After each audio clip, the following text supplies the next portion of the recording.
La rôdeuse de la mer et du feu. Chapitre 13. Jare.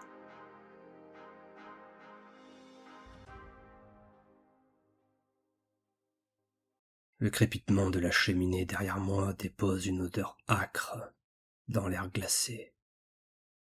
Mon souffle s'est ralenti. Cela fait un moment maintenant que mon poing serre la poignée de la dague à ma ceinture. Ce fumier d'écorcheur n'est toujours pas là. Elle vaut plus qu'un trésor, mais fais vite. Les mots de notre commanditaire résonnent dans mon esprit. Et attention, elle est plus dangereuse qu'elle en a l'air. Je me suis moqué. Une femme dangereuse. On m'avait déjà fait le coup, et aucune d'entre elles n'a jamais survécu au bout de ma lame. Alors, 2 assassins pour une seule femme? Si cela n'était pas si bien payé, j'aurais refusé cet affront. La patrouille passe l'angle de la rue. Elle va revenir par ici dans moins d'un quart d'heure. Je n'ai plus le temps d'attendre l'autre emplumé.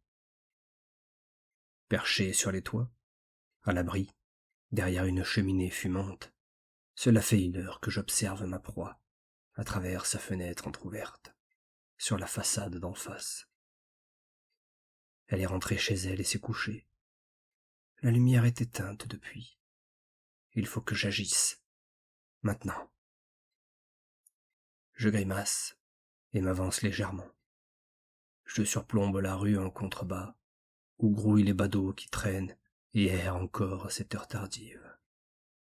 Tous ces hommes et ces femmes qui se pavanent avec leur vie futile, qui croient avoir de l'importance dans ce monde. Ils sont pathétiques. Aucun d'eux ne comprend ce que signifie exister pleinement. Ils sont faibles, insipides. Ils vivent, mangent, dorment, et se persuadent qu'ils valent mieux qu'une fourmi sous la semelle. Mais moi, je vois la vérité. Une vie n'est rien qu'une nuisance à effacer. D'un bond souple, aussi discret qu'une ombre, je traverse la courte distance qui me sépare du toit plat, en face de moi. Il est juste à côté de la bâtisse où se terre ma cible. Je déploie mes ailes pour amortir ma chute et m'accroupis sans bruit. Ma langue avide se promène sur mes lèvres, ivre de sang. Je tire lentement ma dague de son fourreau capitonné et me relève. Je me plaque contre le mur et utilise le parapet pour rejoindre la paroi. La fenêtre est au-dessus de moi. En m'aidant d'une main et d'un battement de plumes silencieux, je me hisse sans effort sur son cadre. Mes doigts ont déjà joué avec tant de vie, extrait tant de cris d'agonie et de peur. Leurs visages se confondent, leur voix se noie dans le néant. C'est ce que j'aime, c'est ce qui me fait vibrer, cet instant où je deviens leur dernier souvenir, leur ultime terreur. La mort a une beauté que les gens ordinaires ne pourront jamais saisir. La façon dont les corps se détendent, comme si toute leur faiblesse, tous leurs espoirs se dispersaient dans l'air. Cette quiétude, cette délivrance, j'ai le privilège de les observer à ce moment. Ils ne comprennent pas ce que je leur offre. C'est une fin, le point final de leur misérable existence. Parfois, dans mes rêves, je revois leur visage. Ils ne disent rien. Ils se contentent de me fixer, leurs yeux remplis de reproches muets. Mais au réveil, tout est silencieux. Tout redevient simple. Je n'ai pas besoin de m'attarder là-dessus. Les morts sont morts, et moi, je suis vivant. Ça a toujours été ainsi. Plaqué dans l'ombre, j'observe une chambre plongée dans une demi-obscurité. Des reflets dorés miroitent sur la poignée de la porte, le seul éclat dans cette pièce austère. Mon regard se fige sur ma future victime, étendue sur son lit. Une respiration lente et régulière soulève à peine la couverture. Elle semble paisible, vulnérable, ignorante de ce qui l'attend.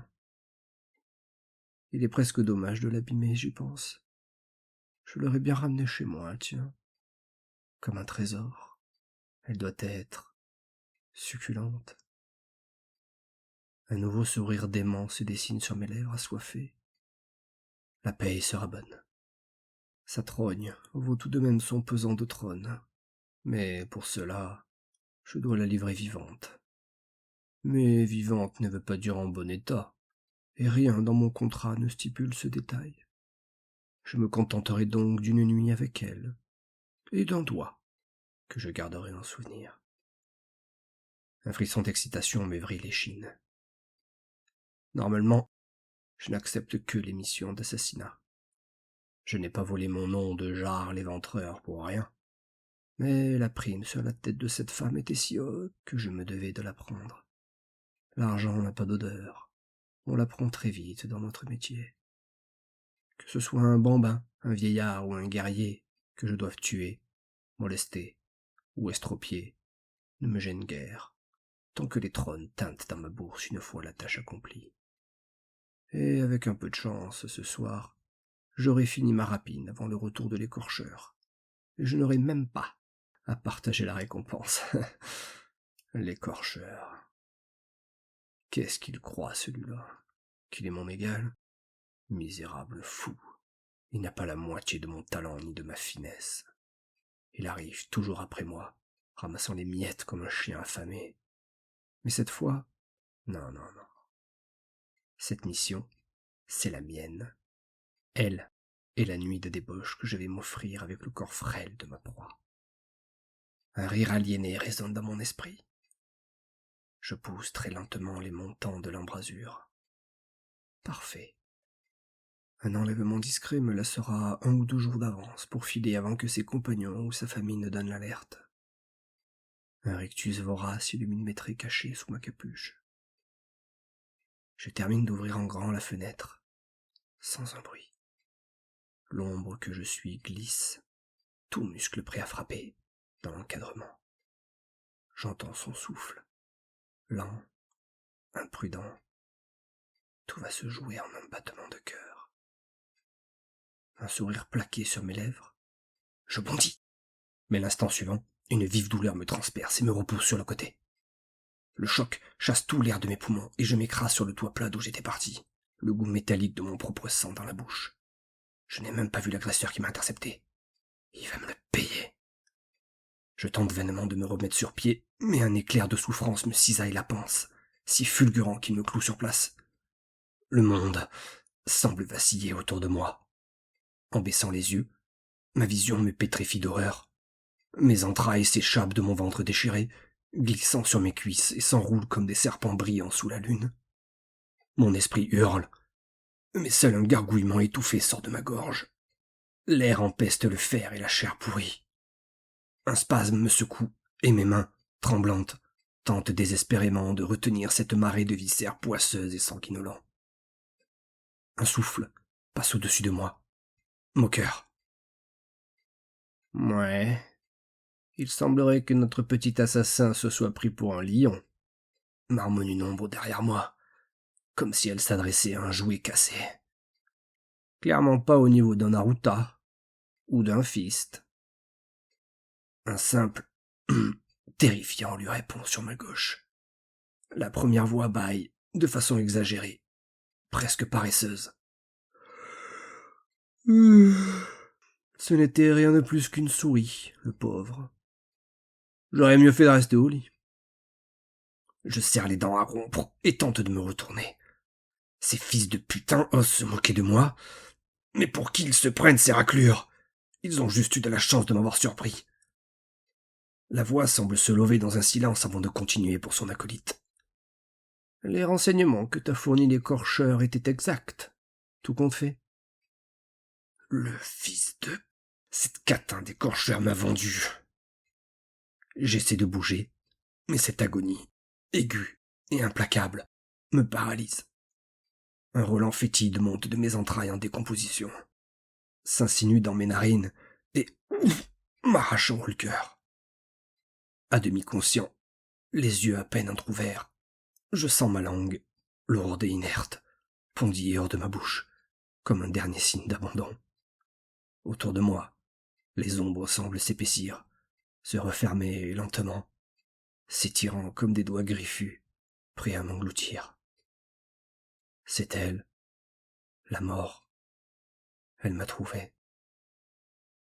La mort et moi, on se connaît bien. Elle me frôle à chaque mission. Elle attend, patiente, espérant que je trébuche un jour et rejoigne sa sombre compagnie. Mais j'ai toujours cru que tant que j'aurais une lame et une cible, je la tiendrais à distance, la garce. Mais ce soir, je la sens qui rampe et glisse sur mon corps, prête à m'emporter dans son étreinte sépulcrale. Un ultime souffle s'échappe de ma gorge en un râle étouffé, avant que les ténèbres ne m'avalent tout entier. Le dernier son que j'entends dans l'air froid de la nuit est le froissement des plumes d'un corbeau qui se pose à côté de moi.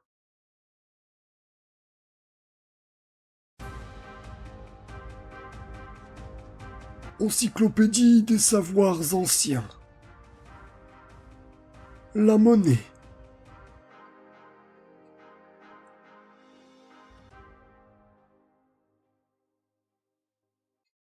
Les pièces de monnaie restent relativement rares en dehors des grandes cités phénix. Dans les régions rurales, les petites bourgades et les villages isolés, le troc est une pratique courante. Ainsi, un meunier prélève une portion de grain pour sa propre réserve avant de moudre ce qu'on lui confie, tandis qu'un boucher exige sa part du gibier lorsqu'on lui demande de préparer la viande. Ce système permet aux habitants de pallier à cette rareté en échangeant des biens ou des services, chacun apportant sa contribution pour l'intérêt général. Certes, les devises sont acceptées en contrepartie de certaines prestations, comme nourrir un noble et sa suite, ou forger une arme, mais ces transactions restent exceptionnelles et ne peuvent faire vivre une famille entière. Cependant, bien que le troc et les accords verbaux suffisent dans la plupart des arrangements, rien ne vaut l'efficacité de quelques pièces sonnantes et trébuchantes pour faciliter le commerce dans les grandes métropoles phénix. En effet, dans ces agglomérations tentaculaires, c'est principalement cela qui fait tourner l'économie urbaine, qui repose sur la valeur de l'or et de l'argent. Ces deux métaux, avec le cuivre et le platine, sont universellement acceptés dans toutes les communautés marchandes, peu importe la région où ils ont été frappés. Selon leur composition et leur origine, la monnaie se présente sous diverses formes, tailles, poids, estampilles et matières. Certains territoires produisent leurs propres devises, tandis que d'autres se contentent d'utiliser celles émises par les villes voisines. Les numéraires les plus courants sont classés en 3 catégories. Les trônes d'or, les disques d'argent et les terreaux de bronze. Les trônes d'or sont des pièces lourdes, finement gravées et éclatantes. Elles circulent rarement en dehors des coffres des nobles et des bourgeois, tant elles représentent une forme de richesse et de prestige. Les disques d'argent, quant à eux, portent l'image des dirigeants des cités où elles ont été fabriquées. Ils passent principalement dans les mains des commerçants et des artisans. Enfin, les terreaux de bronze, souvent frappés à la hâte, sont des devises grossières, parfois percées pour faciliter leur transport. Cabossées, sans inscription ou symbole, elles ricochent dans l'écuelle des mendiants et sont échangées contre de la bière coupée à l'eau dans les bas-fonds. Le terreau est la monnaie du peuple et des plus démunis.